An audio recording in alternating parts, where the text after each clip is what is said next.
Welcome back to another SuperCoach video with me, JD. You are joining me for the round 12 review. We've finished the first round of the buys. We've, of course, got 3 more to go, and we're going to go through where things are at and what you should be thinking about as we head into week 2. But firstly, starting off with my week, I scored a 1975 from just the 18 on field, so not too bad. Moved me up 111 ranks in the end, which I'm a little bit surprised about, to sitting just outside the top 200, but we will take that, especially in a week where I had Oliver sitting on the bench. Now, with that said, even though I had Oliver on the bench and just 18 playing, I did only have two other premiums missing in Sinclair and Marshall last week, where I know many others might have had players like Steele, Sarong, Brayshaw, Neil, these types, and so may have been down an extra premium on me, or have had the Sicily suspension, which is obviously a big one as well. So, I mean, it's moving up is always good, but with these bye weeks, we just look at where we started, so where I was last week, and then where I was at the end of the 4 weeks, because that's what matters. It's the whole block rather than just any given 1 week, because you just don't know how other teams are structured. But look, happy with that from week 1. Now, a lot to go through, and it's going to be a very interesting week with players we could start to buy, flip those coming off the buy, and really a lack of rookies from what we've seen to generate some cash. One I didn't pick up, but was very good for those who did, was Briggs, obviously. We'll touch on him because I assume we'll get some questions. Is it too late? Which, I mean, I think it probably is. I don't really know any positions where you would be trading to, but we'll get there as well. So we'll go through the teams, and then we'll talk about some trades, and then we'll talk about some captain, vice-captain. All right. So first thing I feel like doing is optimizing the team. I don't want to undo that. Is actually just getting all my players on field to see where I'm at when it comes to premiums, who's left, all that type of stuff. It's really weird emergencies, just so I get a good look at, well, how many upgrades do I still need to do? Because one of the things we are trying to do as we get through this buy period is make sure that we leave with a better team than what we started. We don't just want to be sideways trading premiums for the whole thing. We want to make sure that we're upgrading and that we come out with a really strong best 22 that's going to see us on the way home, and of course doing that without too many trades. So this is what I look like at the moment. My only trade last week was Samson Ryan down to Ford, which was the one I flagged in my video. So I didn't move up when it comes to premiums, which means I still need to upgrade Sin Cotter down back, and then Humphrey and Mitchell in the forward line. So I've still got 3 more premiums to go. I know a lot of people are now at just 2, so I've fallen behind 1, but that's okay. We'll make it up through the bides with our trades. But that does mean, even if I did 1 up, 1 down for those last 3, at least in 6 trades, it's probably going to need to use a touch more than that. We'll just see. So I'm going to be coming out with maybe 4 or 3 trades to get the full team, which I think is okay. It's on the lower end, but it's okay, especially if you're really happy with the team you get and get a little bit fortunate with the injuries. Okay, but yeah, that's always a great thing to do with these buys, and then let it optimize for real now, so it can get all those players on the buy off the field, and then we can get a look for how many playing as we go through. But of course, it doesn't really matter this week because it's just Geelong and Gold Coast on the buy. So there are some teams that may have, I don't know, say Witts, Rowell, Anderson on their benches this week as well, but I think they're the minority. Most will be something just like Stewart, and that's it. And then everyone should really be able to field 18, 19 primos even, which means that we should get very similar scoring this week, as a lot of the poor rookie scores will drop off, but it's just going to be a comparison between primos, which often, can kind of average out and get quite similar scores. People that have high variance players, that can spike good scores, can be really handy this round, as well as obviously nailing you for captain and vice captain. All right, so then going through the team, so I think in defense, Stewart was really good again. He's been great ever since we picked him up, and obviously with this blessed buy, really nice to have him. Dacos was good, a vice captain option for many, and one that I was looking at as a captain option if Petrarca didn't come through, but he did, which was really nice for me. Sinclair was on the buy. And then Zeeble and Day we've got to talk about, along with Sheasel and probably Cogs, as ones that all have poor buys and have underperformed. They don't look like they're top of their line, and ones that we could flip. We'll go to my spreadsheet once again, which I brought up last week, but we'll go through it again to look at that and see how it plans out. Weddle was really good this week with the 90. He had quite a poor first quarter where he was mismatched on Finlayson for it and conceded some goals. But really from that point on, he was, especially in the second half, he was probably the Hawks' best on, doing a lot of great intercept contested marking, a lot of just nice intercept work, and really grew into that game, which, you know, I think Hawks struggled without having Sicily down back for sure. And then Sincotta, 61, look, it was just nice to have him back. Made a little bit of cash. Where's his break even at? 43, which he can definitely achieve against Essendon if he holds. And I think he did enough to hold. We'll see. I mean, it's a little bit hard to say because Blues are on such a losing streak at the moment. But Newman was who he replaced, who I think had a hamstring, and it doesn't look like he's coming back anytime soon. So we'll see. And then, yeah, I mean, Gold Coast boys are out. Now, like last week, who are the types of defenders that have been hurting me that I didn't have to worry about? I guess it was Sicily and Dawson. So yeah, Sicily obviously missed, and then Dawson, uh, like just scored another like so-so score, 106. It could have been much bigger. I think his fantasy was in the 130s. So this is pretty handy. Now I will say, this is something to look at. This is Ashcroft style numbers scoring here. So if you compare his Adelaide Oval games to his non-Adelaide Oval games, you look at the non-Adelaide Oval games, 97, 78, 122, 92, and then 106. It seems like his poor games are all in the Adelaide Oval. Now, of course, he has West Coast this week at Adelaide Oval. So I'm pretty worried about what he could do, even though his track record isn't great against him. It's just low tons. If he gets another low ton, I'd be very thankful. Would mean that we'd pick him up at 580 after the buy, which is a great price. But even if he goes up and he's around that 590, sub 600 price range, I'll be happy to pick him up then. And then, yeah, I mean, Sicily is just a difficult one because I don't think I can bring him in at this week at 609. And then with the 49 break even, he's going to go up. So it feels like I'm just going to miss him, even though he's someone that it feels like you really want to have. Now they're playing him in that ideal kind of looser half, well, like third tall intercepting role that can rebound. In the midfield, so yeah, Petrarca VC, which was, I guess, nice with Oliver out to kind of have that Petrarca insurance that I think he top scored for the week when it came to players, which was really good. Great way to start the week. Just have to worry about then other captain or vice captain options not coming over the top of you, which I think thankfully none of them did, even though Merritt looked like it was going to get very close. Yeah, I mean, Bont was just okay. The concern here was that he had his knee kind of strapped and he got knocked around a bit. Now, if there is talk that he is injured this week or is carrying something, whatever it may be, I think you could potentially just sell him at 660k. It sounds pretty weird, I know, but even moving back to someone like maybe not Oliver this week, but yeah, just to get off that last buy, if you're really struggling, I think it is a move you could look at. It's obviously risky to bet against Bont, but you just have to be hoping that that knee knock is really like bad. The matchup this week is tough with Port anyway, who are obviously in good form, and the next week's North though, so. Yeah, I don't know. Like I'd rather hold, but he looked like he was on for a really big game in that first quarter and then faded a bit. Yeah, Merritt was awesome. Once again, had a huge first quarter. He was on like 75 at quarter time, and he did play well for the remaining three quarters. But they moved Shields to him, and who was heavily tagging him after the first quarter, which is why he kind of eased up and only scored about 60 more for the rest of the game. If you look at his fanny stats, he actually continued like he added a ton in the last three quarters still. But the other thing that went against him was that I think he got a bunch of scaling for kicking those two goals and obviously having all those touches in the first quarter where Essendon got out to the nice lead. But then as the game was brought back and put into contest, some of that scaling was taken back. So it looked like he wasn't scoring as much in the second, third, and fourth quarter. But I think part of it was scaling from the first quarter was being removed, as well as him kind of having quite a second half or like second couple of quarters with Shield on him, but still a really good score. And obviously, like thrilled with the price that we picked him up. I don't remember exactly how many weeks ago it was. It might have been before the 162. Yeah, I think it was. I think it was after this Brisbane game. Maybe we picked him up before the Tigers game. And what was he priced at? 564.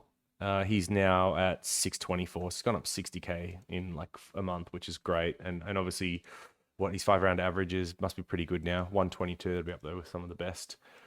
And then Laird, man, as you saw if you watched the podcast, I was very excited that he was not suspended because it meant I had 18 playing without doing another trade, which was good. But yeah, it was a pretty average game from Laird, to be honest. Like the 112 was good. His fantasy was actually much worse. He just didn't do a lot of the other stuff that you normally expect from him, including some of the tackling up at that TAO Stadium.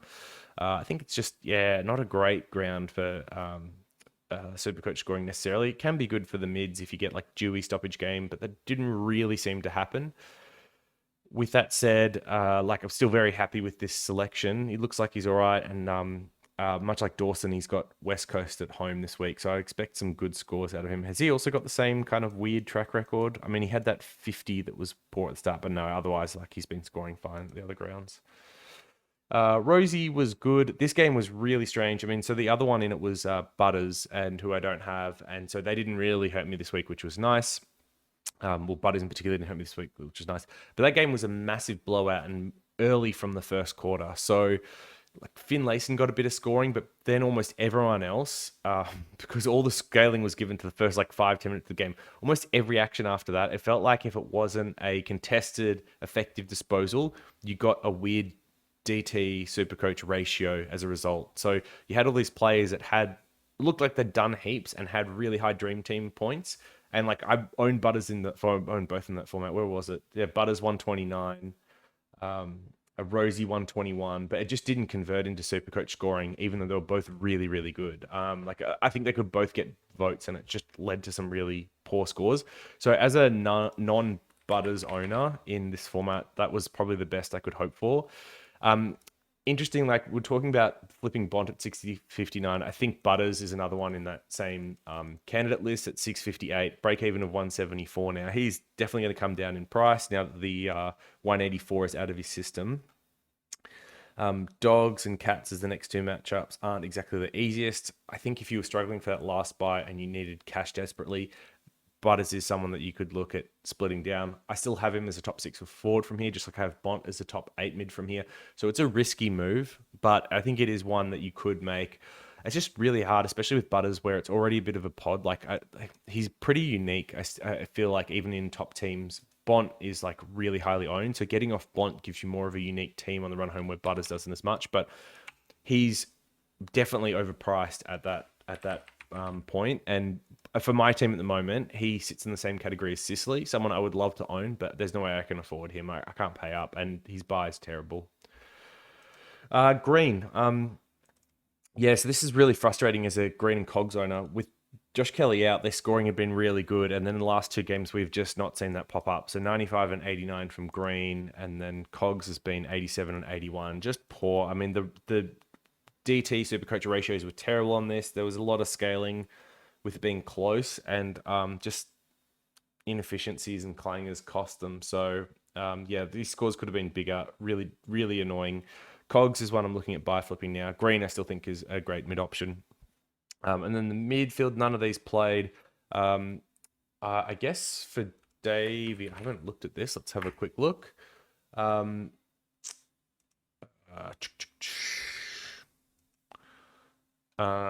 he come back on? I'm not sure he did. So the reason why I'm looking at this is Davey played twos, as well as like Waller and stuff like that. And Menzie played the ones, but he copped a knee to the face from Zeeble, who's not in any suspension risk or anything like that. It was just part of a marking contest. But Menzie looked pretty messed up on the back of that. And then he only had 68% TOG to finish off that game. So I think there's a chance Menzie is injured and out, and that may free up a small forward slot for Davey to come back this week, which would be pretty handy for those that still have him. Doesn't mean he'll necessarily get it. They could do stuff like debut Sardis. I don't know how he played in the twos. I haven't looked at a lot of the two stuff for the Bombers yet, but one to consider. Johnson, we expect to be back this week, and Sharp is hopefully back this week, but I don't know. I mean, doesn't even look like I need him at the moment. Let's move this around because even though they've optimized it, they actually haven't optimized it at all. That's terrible. Forward. Yeah, but this is probably fine. I think this is 22 playing with emergencies on top of that as well, which is pretty crazy. I guess Dunkley's not on the field. That's a bit of a miss. Jeez, the optimizer is not optimizing. Okay. All right. Sorry. So I got lost in that a little bit. Now that I've moved into the mids, let's talk about Humphrey. A 99. This is huge. I mean, he made another 38k. I grabbed him late at 280k, and 285k. I can't believe he's already made 100k in 2 weeks, dropping a 90 and a 99 in weeks where I actually needed those points on field as well. The 90 I didn't get, but 99 this week was massive. Really nice pickup. I think the difficult thing is you obviously look you're looking at, can I cash him in so I can get to another premium? But with his good buy round, and then Carlton and Hawks in the next two matchups, I think it's just a hold through, and then maybe after the Hawks ones, you can get rid of him before he plays Collingwood, where and Port, where that run's pretty awful. I mean, Collingwood and Port are two of the hardest sides to score against. I must say, been a little bit fortunate last 2 weeks with getting clutch goals in the fourth to really bump up his score by another 20, 30 points that it probably shouldn't have been. And this week, particularly fortunate where he got a 50-meter penalty from a pretty tic-tac running over the mark, free, which then, sealed the game as well. The week before, I think he crumbed a goal that was a pretty easy one, or something like that as well. So, I mean, I love him as a player. I think he's going to be a star. I really like his frame, the way he plays. Love it. Love owning him. I think it'd be absolutely heartbreaking not to have him. So feel for those that have missed him, because I definitely wasn't a huge fan of this pick with his role. And I mean, just fortunate that I jumped on, I think, because of the buys. He's been massive. Rucks, I mean, English showed why it was R1. I think the thing that was really positive about this game for me watching Tim English was he looked like an extra midfielder for them again, which he hasn't done, I would say, in the last month. Like, genuinely, there are times where you looked up and he was running down the wing like a midfielder, being used like a winger to, to enter the ball inside 50 or whatever it is, getting back into the handball chains. It just looked really nice. I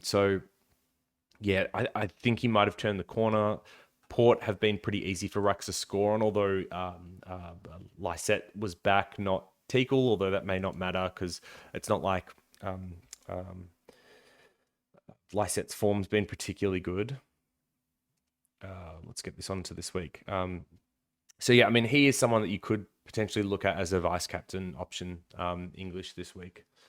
And then, Marshall's on bye. Briggs is the one I didn't own. And look, I wish I'd kind of brought him in now. The reason why I didn't, obviously with the money I could have, and I thought he was going to be a good pick. Like in fantasy, I brought him in. You can see a nice little 117 there. The reason why I didn't was I thought I was going to need the extra trade to do sideways. So getting out Sheasel and Zeeble, and then maybe even Day or Cogs. So I already thought that was going to be the case. And so I didn't really think I had enough trades to get Briggs in and then Briggs back out, and kind of use two trades for that, just given my situation, how many premiums I have left. With that said, given that he would have put, how many points on Sincotta? Another 63, something like that.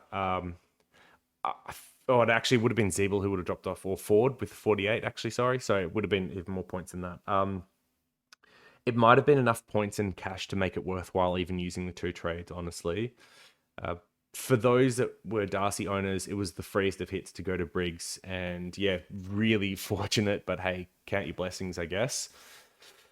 And then, forward line.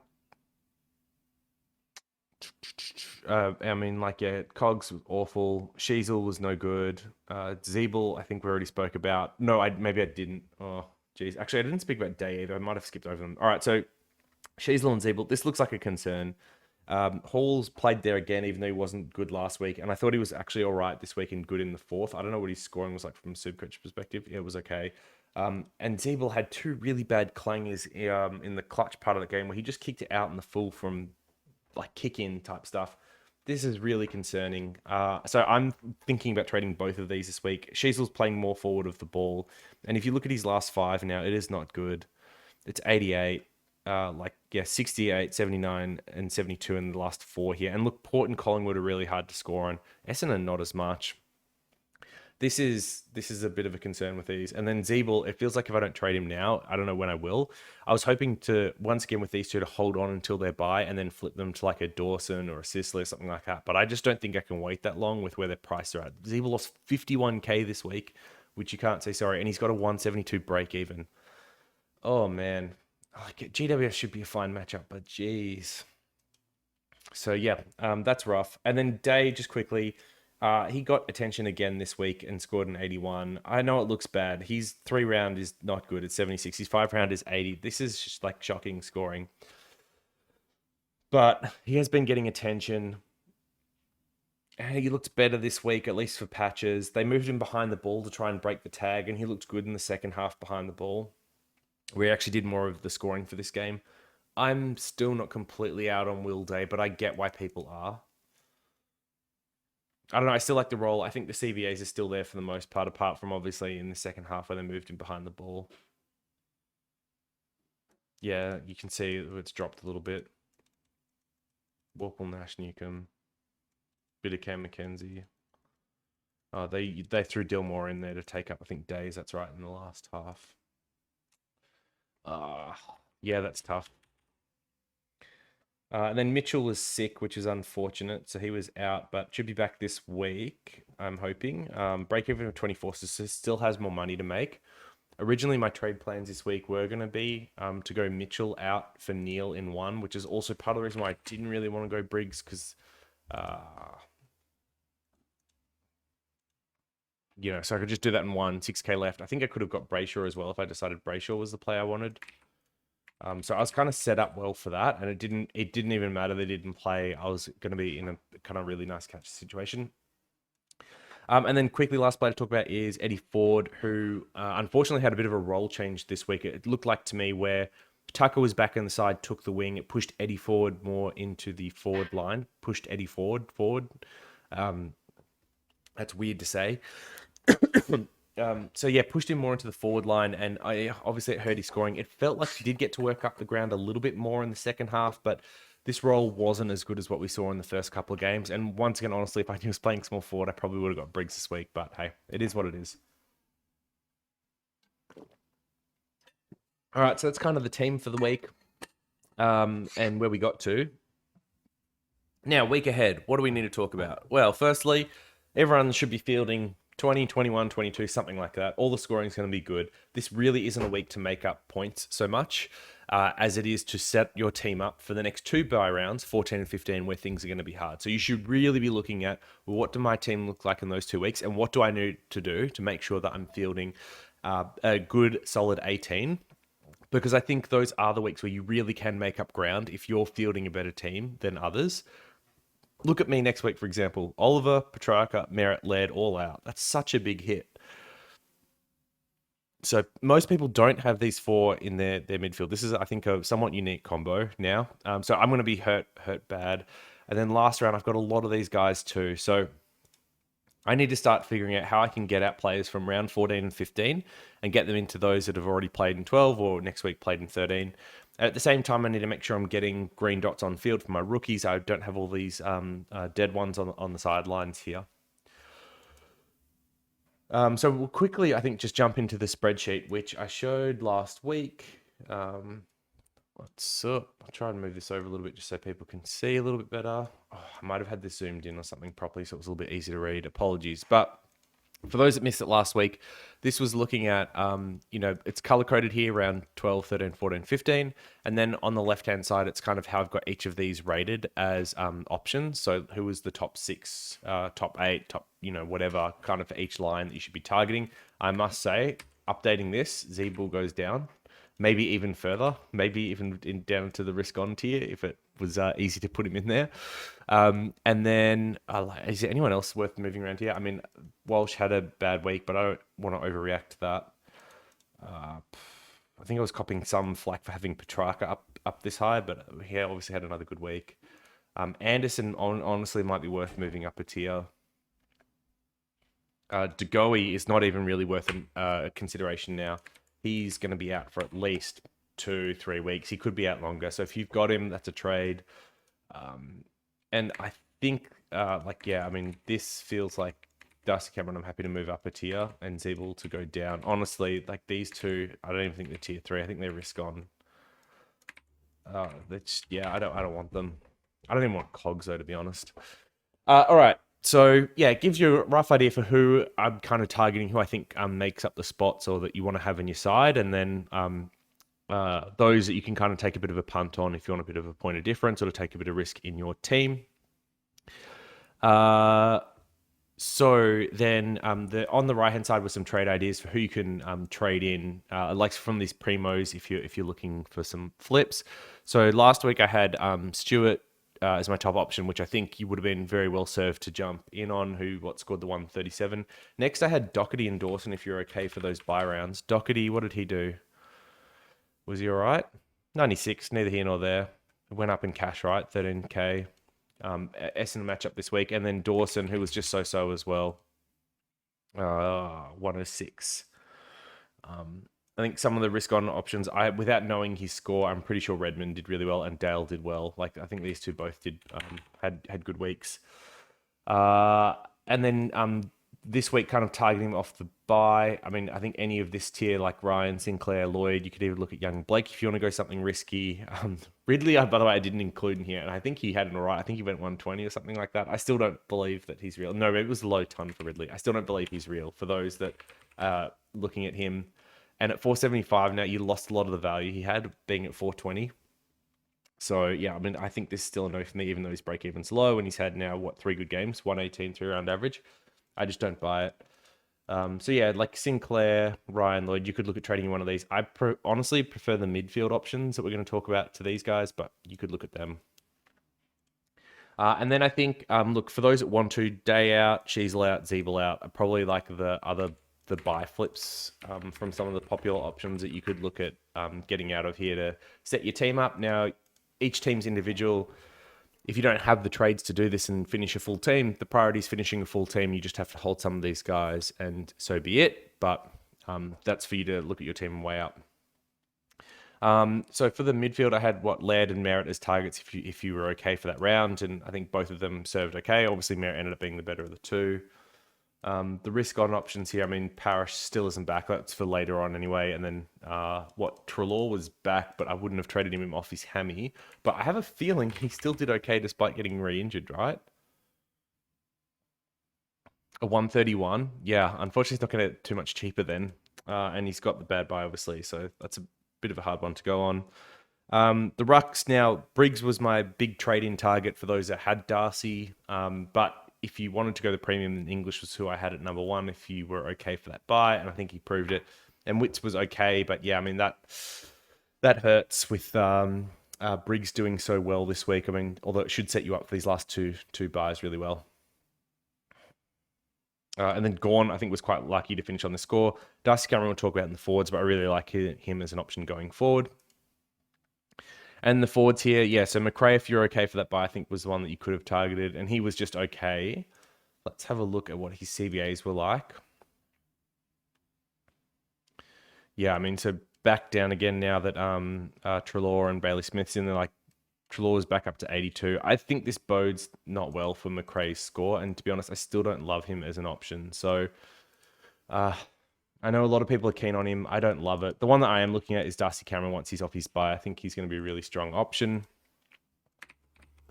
Definitely finding his way into games a little bit more now. He's down to 458k. He's got a 81 break even against the Ds, but obviously it's Gawn and Grundy, which is a bit of a tougher matchup. I assume there was some injury affected part for that 45. Who knows? Maybe there wasn't. But yeah, I think look at him after his bye into those next run of games. That's definitely what I'll be doing, as well as probably like a last forward upgrade, and it has the nice DPP as well. I should probably actually list there because it's one of the few that you can go to is Darcy Cameron. Okay. So other trade ideas. So this week in the midfield, I think Sarong, Brayshaw, Neil, maybe even Steele. I think the problem with Steele is that come on, he's still got more money to lose. 106 break even. He's got this 135 in his score that's going to roll off, and then he's got the 62. So I think this is someone you can just wait and look at for a couple of weeks. I don't think you have to go on Steele this week. Whereas some of these others, like Brayshaw and Neil, I think they've probably turned the corner, and their break evens, I have a feeling, reflect it. So yeah, Brayshaw's 78 break even, 580 price tag, and then nice matchup for him. And then Neil, 86 break even, 578 price tag, and a nice matchup this week as well. So I think they're going to shoot back up to 600 pretty quickly if you don't jump on them. And then Sarong I do like as an option as well, but I think his price is the worst of these at 610, and he's got a higher break even though he should do well against an undermanned Tigers midfield. In the Rucks, I guess really it's just Marshall if you don't have him that you could look at this week. I don't think you can go on Briggs now at 350k. You're getting, I don't even know who you'd be trading out for Briggs. You only get 2 weeks worth of scores, and this one's probably won't be that relevant before he moves him on. How much more money is he going to make from here? Probably not 100k. more. So even though he's got a negative 30 break even. And then in the forward line, I mean, it's really just Dunkley and Goulden that you can target this week. Maybe once again, Darcy Cameron if you're fine for that buy, but he only plays one more week and then he's on buy. So I think just none of these. So if you're upgrading this week for me, it's really about these mids that you should consider. Maybe one of these guys off the back buy, off this buy if you really like it. Otherwise, it's fixing rookies and getting cash into play.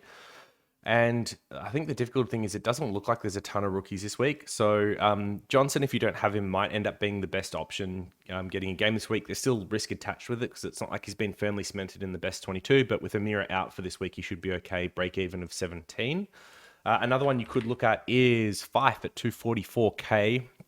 He's now got a break even of 26. And the positive thing about Fife was his CBAs. Where are they?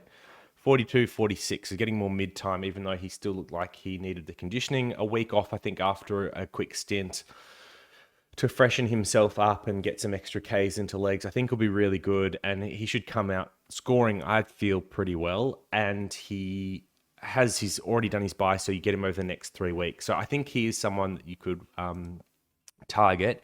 If you were worried about injury, and given that you probably just need him to play around 14 and 15, you could wait one more week just to see how he goes and see how much of a must-have he becomes.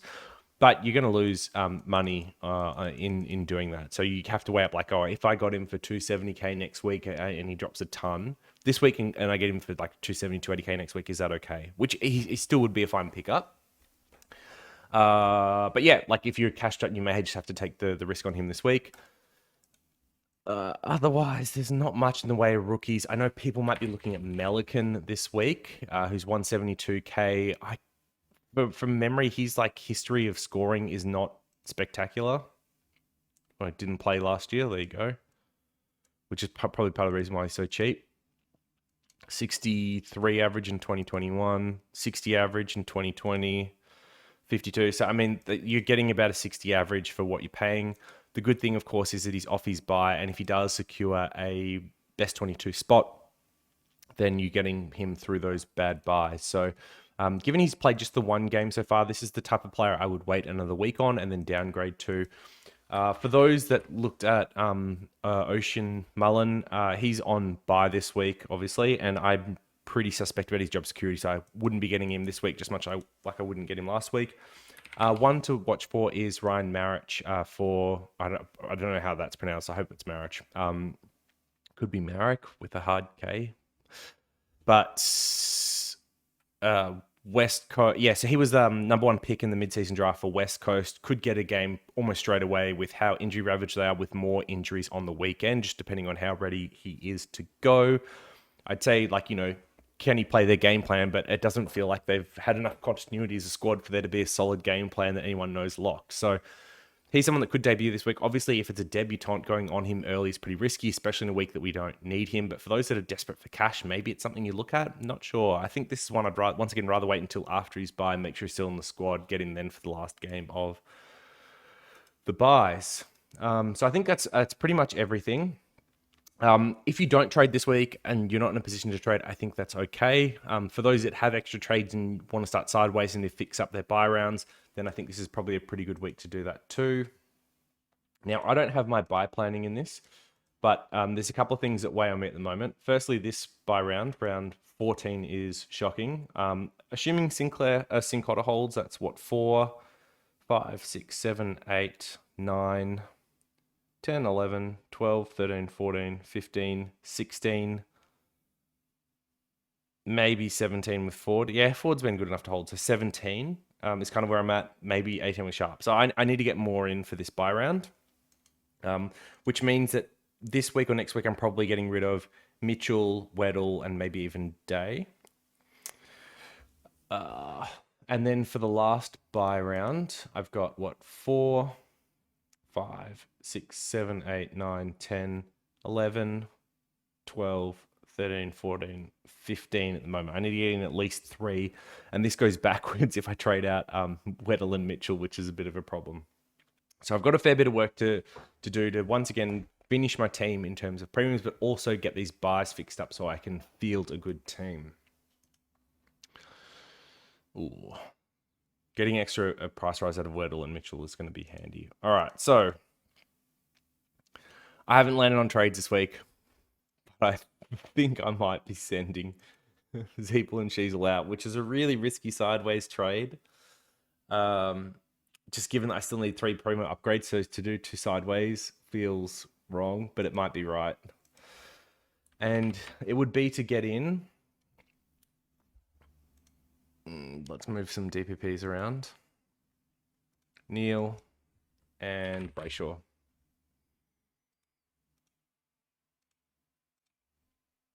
Who obviously then have come off their buys. I get to play them every round for the rest of the year. And I have a finished midfield, actually, if I do that. Still, like, I'm still always going to be in struggle for round 14, just given who's missing there, but... And then round 15, it helps, I think, a bit. A lot, actually. That's 6, 7, 13, 14. That's up to 17 already, which is good. But it doesn't help that round 14 one at all, which I still then need to fix up somehow.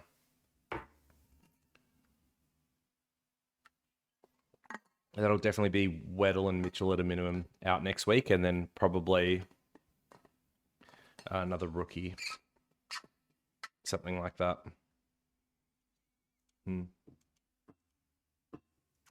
But yeah, it puts me down to 10 trades with 3 upgrades still to do, which is not good either. Not good at all. I probably can't sideways day. It means I think I'm locked into him for the year from here.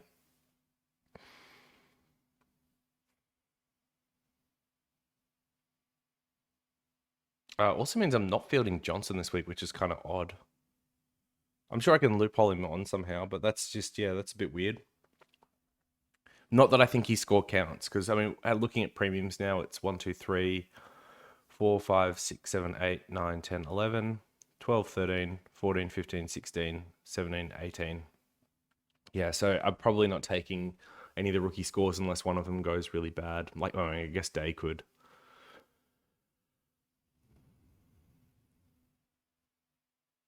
All right, cool. So I think that's how my team's gone. Trades, buy planning, philosophies. I think we just need to do vice captain, captain, then we can wrap up for the week. So as I said, I really liked English against Port. I probably would prefer him over Bont this week into Port, given that Port's been restrictive against mids. So yeah, I don't mind English as an option. That Swans Saints game, I guess for those that are going Lloyd, which I personally wouldn't do. Saints have been giving up massive scores to defenders, so you could look at Lloyd. Where is he at? 519. He had a 142 or whatever the week before, the 139. There you go. Yeah, Saints have been giving up tons to defenders, so he could honestly go huge in this. I think he's scoring at the SCG has been pretty good too, so including that 139 was at the SCG against the Blues, right? Yep. So yeah, you could look there. Probably not where I prefer. Hawks, Lions. I guess like Neil is probably an option, given that he's found a bit of form. Hawks haven't really been tagging, so I think that could be okay. Day should be okay this week because shouldn't be getting tagged. Crom against West Coast. I think Laird's an option here. I think Dawson's an option here as well. You could look at both of those. Freo into Richmond, Brayshaw, Sarong, both seem fine. Taranto's been really good every week, but still probably more a fantasy option than a SuperCoach option. North GWS, do Green or Cogs bounce back? I hope so, but I really doubt it. I think I steer clear for now. Essendon into Carlton. I probably wouldn't go Merritt against Carlton. I don't know what his history is like. Not great. Even with that depleted Carlton midfield, I still don't think I'd look there. And then King's birthday Monday, you've got Pies against the D's, which should be a really good match. Oliver should be back. 152 and 141 in his last 2 against the Pies. I still don't know if I'd go that, just given that he's coming off the hamstring and if they manage him. And Petrarca doesn't really have good history, so probably not looking there. And Dacos, I still don't think I'd do it against the D's, even though he won't get tagged in that game. So where does that leave me as who I want to VC and C? That's tough. It might be English. into Laird. I need to have a bit of a think about this week because I'm not really sure what I like. Could be that. I mean, it could still be Merritt. It could be Oliver still. Like if I'm holding him, hope to get some reward. Maybe Goulden against the Saints. Not really. I don't think so. I don't love the SCG for Goulden as a type of player. I think even though he scored, I think okay against him, there's 156 in there on the SCG. But yeah, no, I don't think it will. All right. So that's everything for the week. I feel like I'm starting to get into waffle mode a bit, which I don't want to do. So let me know what you're weighing up down below. If there's stuff that you wanted to cover that I didn't, players, whatever it may be, I try and get to the questions as best I can each week.